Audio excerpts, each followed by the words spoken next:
வணக்கம் நேர்களே, இது ஷர்மிளா டாக்கீஸ். நான் உங்கள் டாக்டர் ஷர்மிளா.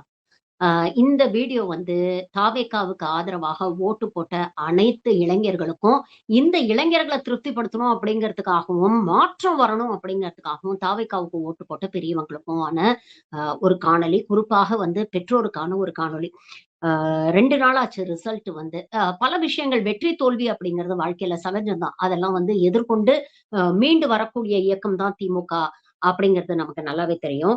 இருந்தாலும் ஜீரணிக்க முடியாத ஒரு விஷயம் என்ன அப்படின்னா, கொளத்தூர் தொகுதியில முதலமைச்சர் மு.க. ஸ்டாலின் அவர்களின் தோல்வி வந்து உண்மையிலேயே டைஜஸ்ட் பண்ண முடியல. எனக்கு வந்து ஒரு பக்கம் ஒரு பிளெஸிங் இன் டிஸ்கைஸோ அப்படின்னு தோணுது. ஏன்னா, இப்படிப்பட்ட ஒரு கூட்டத்தை வந்து சட்டமன்றத்துக்கு தேர்ந்தெடுத்து அனுப்பியிருக்கீங்களே, இவங்களோடலாம் இவர் வந்து அரசியல் பண்ற அளவுக்கு வந்து அந்த அந்த காலகட்டம் இன்னும் வரல அப்படிங்கிறதுனால தான் மக்களே முடிவு பண்ணி, இல்ல வேண்டாம் அப்படின்னு சொல்லி முதல்வருக்கு வந்து ஒரு கட்டாய ஓய்வு குடுத்திருக்கிறாங்களா? அப்படிங்கிறது மாரி ஒரு பக்கம் நினைக்க தோணுது. ஆனா இன்னொரு பக்கம் முதல்வர் மாரி ஒருத்தர வந்து கொளத்தூர் அப்படிங்கிறத வந்து ஒரு மாடல் கான்ஸ்டிட்யூவன்சி அப்படின்னு சொல்லலாம். அந்த அளவுக்கு வந்து மக்களுக்கான அனைத்து வசதிகளையும் செஞ்சு குடுத்து, அந்த மக்களுக்கு எந்த குறையும் இல்லாம பார்த்துக்கிட்ட ஒரு முதல்வருக்கே வந்து ஒரு மிகப்பெரிய தோல்விய அந்த தொகுதி மக்கள் வந்து பரிசளித்திருக்கிறார்கள் அப்படின்னா, உண்மையிலேயே உழைப்புக்கு மதிப்பு இருக்கா? அப்படிங்கிற ஒரு ஒரு சினிசிசம், ஒரு அயர்ச்சி வந்து இனிமேல் போட்டியிடக்கூட கேண்டிடேட்ஸ்க்கு வந்துருமோ? ஒரு தவறான ஒரு முன்னுதாரணமா இது அமைஞ்சிடுமோ? அப்படின்ற வருத்தம் ஒரு பக்கம் இருக்கு. ஏன்னா, நீங்க முதல்வருக்கு எதிராக முதல்வர விட பெட்டரா ஒரு கேண்டிடேட் நின்னு நீங்க அவர தேர்ந்தெடுத்திருந்தீங்கன்னா கூட இவ்ளோ தூரம் வருத்தம் ஏற்பட்டிருக்காது. ஆனா, நீங்க எப்படிப்பட்ட ஒரு ஆள தேர்ந்தெடுத்திருக்கீங்க அப்படிங்கிறத ஒரே ஒரு சாம்பிள் இந்த வீடியோவ பாருங்க. ஒதிப்பா உன்ன விசில் அடிக்கல அவங்க வீட்டு ஒதிப்போம்னு சொல்லி ஒரு தாய்க்கு அப்பனுக்கு பிறந்திருந்தா நினைக்கிறா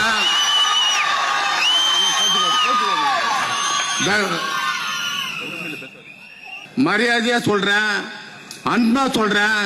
நீங்க ஆம்பளைங்களா இருந்தா எவனா இருந்தாலும் சரி, நீங்க ஆம்பளைங்களா இருந்தா நாங்க வந்துடுறோம், ரோடு வரோம். நீ எவனா இருந்தாலும் பாத்தீங்கல்ல, விசில் அடிக்கலன்னா வீட்டாண்ட வந்து உன்னை உதைப்பேன். நீ உண்மையான ஆம்பளையா இருந்தா விசிலுக்கு ஓட்டு போடு. இத்தனைக்கும் ஆதவர்ஜுனா காது கிட்ட வந்து சொல்றாரு, இப்படி உரிமையில பேசாதீங்க, இப்படி பேசாதீங்க அப்படின்னு சொல்றாரு. இது போன்ற மக்கள ஓட்டு போட்டு தேர்ந்தெடுத்து எந்த நம்பிக்கையில நீங்க சட்டமன்றத்துக்கு அனுப்புனீங்க?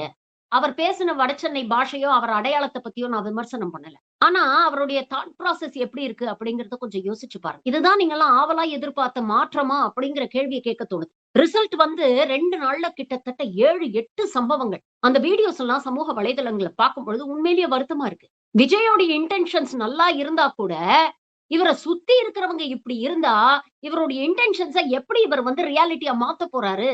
அப்படிங்கிற ஒரு கவலை ஏற்பட்டுருக்கு. ஒரு பக்கம் ஓட்டு போடுறதுக்கு முன்னாலேயே இப்படி மிரட்டுறாங்கன்னா, இன்னொரு பக்கம் ஓட்ட வாங்கி ஜெயிச்சதுக்கு அப்புறம் இவங்க பண்ணக்கூடிய அட்ராசிட்டீஸ இந்த வீடியோஸ நீங்க கொஞ்சம் பார்த்தீங்கன்னா தான் உங்களுக்கு தெரியும். ஒரு அருவாள் எடுத்து கேக்க வெட்டுறாரு ஒரு எம்.எல்.ஏ. இதையே திமுகவோ, அதிமுகவ சேர்ந்தவங்களோ செஞ்சிருந்தா, இந்நேரத்துக்கு இந்த கூட்டம் எப்படி விமர்சிச்சிருக்கும்ன்றத யோசிச்சு பாருங்க. இன்னொருத்தர் நட்ட நடு ரோட்ல தண்ணிய போட்டுட்டு டான்ஸ் ஆடி அத வீடியோ எடுத்து ரீல்ஸ் பண்ணி பெருமையா சோசியல் மீடியால பதிவிடுறாரு. நீங்க குடிங்க, கூத்தடிங்க. நான் வேண்டான்னு சொல்லல. ஆனா, அத இப்படி பொது வெளியில நீங்க பண்ணீங்கன்னா, மாற்றம் அப்படின்னு உங்கள நம்பி உங்களுக்கு ஓட்டு போட்டாங்களே, அவங்களுடைய நிலைமை என்ன கொஞ்சம் யோசிச்சு பார்த்தீங்களா? இதையே திமுகவோ, இல்ல அதிமுகவை சேர்ந்த எம்.எல்.ஏஸ் வந்து நடு ரோட்ல இப்படி குடிச்சிட்டு ஆடி ரீல்ஸ் போட்டிருந்தா, இத நீங்க ஏத்துப்பீங்களா? எந்த அளவுக்கு ஜென்ஸி அவங்கள விமர்சனம் பண்ணியிருப்பாங்க. யோசிச்சு பாருங்க. இதெல்லாம் ஒரு பக்கம் நடக்குதுன்னா, என்ன சொல்லி ஆட்சிக்கு வந்தீங்க? பெண்களுக்கு பாதுகாப்பு இல்லை. தாவேகாவை சேர்ந்த ஒரு நிர்வாகி, அந்த ஆளுக்கு பேரு பாம்பு தினேஷாம். கவுண்டிங் நடக்கிற அன்னைக்கே ஒரு 10 வயசு குழந்தைக்கு பாலியல் தொல்லை குடுத்திருக்கிறாருன்னு இன்னைக்கு போலீஸ் அரெஸ்ட் பண்ணியிருக்கிறாங்க. சம்பவம் நடந்து 24 மணி நேரத்துக்கு மேல ஆச்சு. இந்த ஆளு ஆர்.கே. நகர் தொகுதியில அந்த மரிய வில்சன் அப்படிங்கிற தாவேகா வேட்பாளருக்கு தேர்தல் வேலை பார்த்திருக்கிறார். கட்சி ரீதியாக ஏதாவது நடவடிக்கை எடுக்கப்பட்டிருக்கா? ஒரு அறிக்கை வந்திருக்கா? இதே விஷயத்த ஒரு திமுக இல்ல அதிமுக நிர்வாகி பண்ணும்போது, இத எப்படியெல்லாம் மேடையில வச்சு பிரச்சாரம் பண்ணீங்க? இன்னைக்கு உங்க கட்சியை சேர்ந்தவங்க அதே தானே பண்றாங்க. அப்ப இதெல்லாம் நியாயமா? நீங்க கேள்வி கேட்க வேண்டாமா? மௌனமா கடந்து போறீங்க, வேடிக்கை பார்க்கறீங்க. இதுதான் நீங்க சொன்ன மாற்றமா? காவல்துறைய அவ்வளவு தூரம் விமர்சனம் பண்ணீங்கல்ல.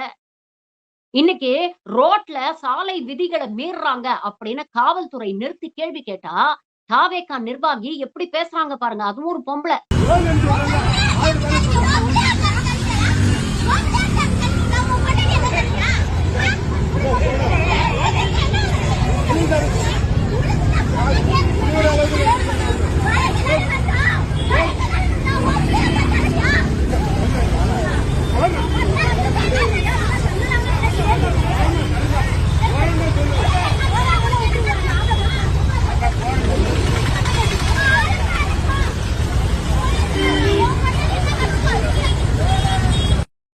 இந்த வேலையெல்லாம் வச்சுக்காத. இனிமே எங்க அண்ணன் தான் ஆட்சியில இருக்கிறாரு. உண்டு இல்லன்னு பண்ணிருவோம். டாஸ்மாக் போதையை பத்தி பேச தெரிஞ்சது, ட்ரக்ஸ்னால ஏற்படக்கூடிய போதையை பத்தி பேச தெரிஞ்சது. அதிகாரமும் ஒரு போதை தான். இந்த 2 நாள்ல கிட்டத்தட்ட தலைக்கு ஏறி இருக்குது இந்த அதிகார போதை. இன்னொரு வீடியோவும் பாருங்க. ஒரு அம்மா, தனியா வாழக்கூடிய அம்மா. வீட்ல கணவர் இல்ல. ஒரு வயசு பிள்ளைய வச்சுக்கிட்டு அவங்க வாழ்க்கை நடத்துறாங்க.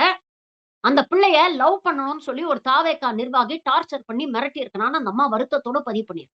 ஏன்டா லவ் டார்ச்சர் கேட்டதுக்கு அவன் என்ன பண்ணா, போயிட்டு அடி குழந்தைய அந்த கட்சியில இருக்க அந்த பொண்ணு இப்படி மனுஷங்கள தான் ட்ரீட் பண்றாங்க அப்படின்னு பாத்தீங்கன்னா, வாயில்லா ஜீவன்களை அதை விட மோசமா ட்ரீட் பண்றாங்க. ஒரு மாட்டுக்கு உடம்பு பூரா பெயிண்ட் அடிச்சு அதை வச்சு வைப் பண்ணிக்கிட்டு இருக்கீங்க. என்ன கலாச்சாரம் இது? நடு ரோட்ல ஆட்டை வெட்டி போட்டிருக்கிறீங்க. எல்லாத்துக்கும் இடம் பொருள் ஏவல்னு ஒண்ணு கிடையாதா? இப்படி ரத்த களரியில தான் உங்க கொண்டாட்டம் நடக்கணுமா? அப்ப என்ன மாதிரியான முன்மாதிரிய நீங்க எல்லாம் ஏற்படுத்துறீங்க? இதெல்லாம் நான் ஏன் பதிவு பண்றேன்னா, உடனே விஜய் மேல இருக்கக்கூடிய காழ்ப்புணர்ச்சி, விஜயை சிறுமைப்படுத்தணும், விஜயை கேவலப்படுத்தணும், விஜய்க்கு எதிராக கான்ஸ்பிரசி, இதெல்லாம் ஒண்ணும் கிடையாது. தமிழ்நாடு பூரா 35% பேர் ஓட்டு போட்டிருக்கீங்களே, உங்க தொகுதியில இருக்கக்கூடிய தாவேகா கேண்டிடேட் யாரு? அவருடைய பின்னணி என்ன? அவருக்கு என்ன கிரிமினல் ரெக்கார்ட் இருக்கு? இதுக்கு முன்னால இந்த சமூகத்துக்காக அவர் என்ன நல்லது செஞ்சிருக்காரு? ஏதாவது யோசிச்சு போட்டீங்களா? நல்ல கேண்டிடேட்ஸ் இருக்கலாம், நான் டிலே பண்ணல. ஆனா இப்படிப்பட்ட கேண்டிடேட்ஸையும் எந்தவித சிந்தனையும் இல்லாம செலக்ட் பண்ணிருக்கிறீங்களே. நம்ம யோசிச்சு சிந்திச்சுதான் ஓட்டு போட்டோமா, இல்ல அவசரப்பட்டுட்டோமா அப்படிங்கறத கொஞ்சம் நிதானமா யோசிச்சு பாருங்க.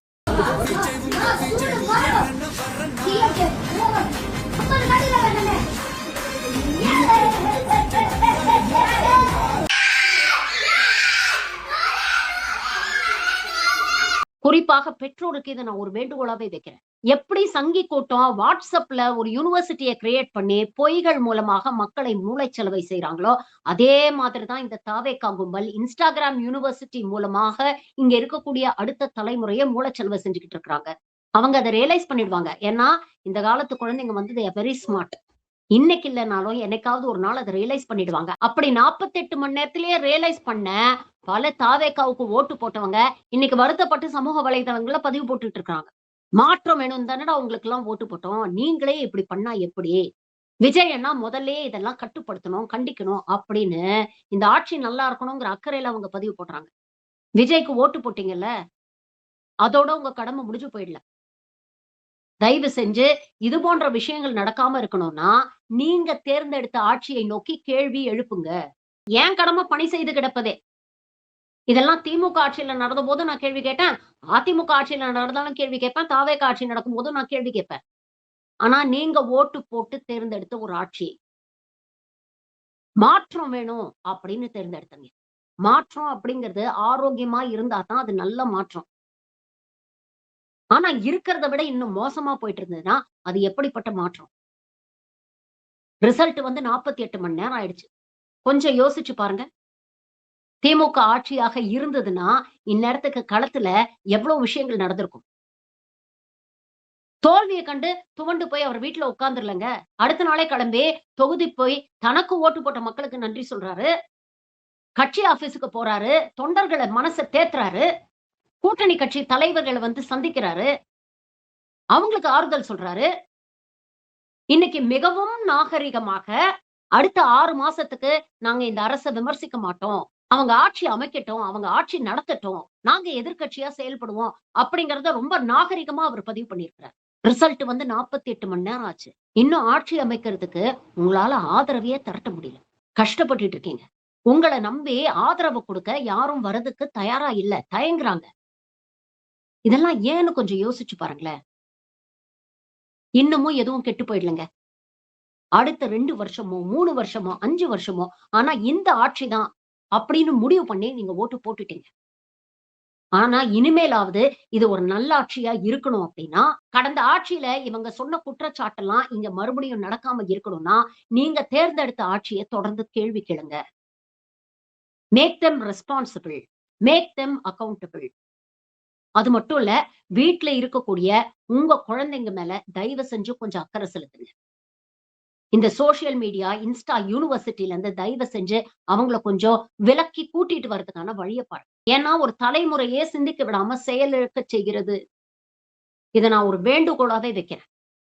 உங்க குழந்தைங்க எதிர்காலம் நல்லா இருக்கணும்னு நீங்க நினைச்சீங்கன்னா, தயவு செஞ்சு அவங்கள இந்த சோசியல் மீடியால இருந்து கொஞ்சம் தள்ளி வைங்க. ஆரோக்கியமான அரசியல வீட்ல பேசுங்க. போராட்டங்களை கடந்துதான் இவ்வளவு தூரம் நம்ம அச்சீவ் பண்ணியிருக்கோம். அந்த போராட்டம்லாம் நம்மளுடைய வாழ்க்கையில் அனுபவ பாடங்கள். கால்ல செருப்பு போடுறதுக்கு 100 வருஷத்துக்கு மேல போராடி இருக்கோம். இடுப்புல இருந்த துண்டு தோலுக்கு வரத்துக்கு 100 வருஷத்துக்கு மேல போராடி இருக்கோம். கொடிமரத்துக்கு 700 அடி இந்த பக்கம் நின்னவங்க கோவிலுக்குள்ள போறதுக்கு 100 வருஷத்துக்கு மேல போராடி இருக்கோம். பெண்கள் மேலாடை போடுறதுக்கு 100 வருஷத்துக்கு மேல போராடி இருக்கோம்.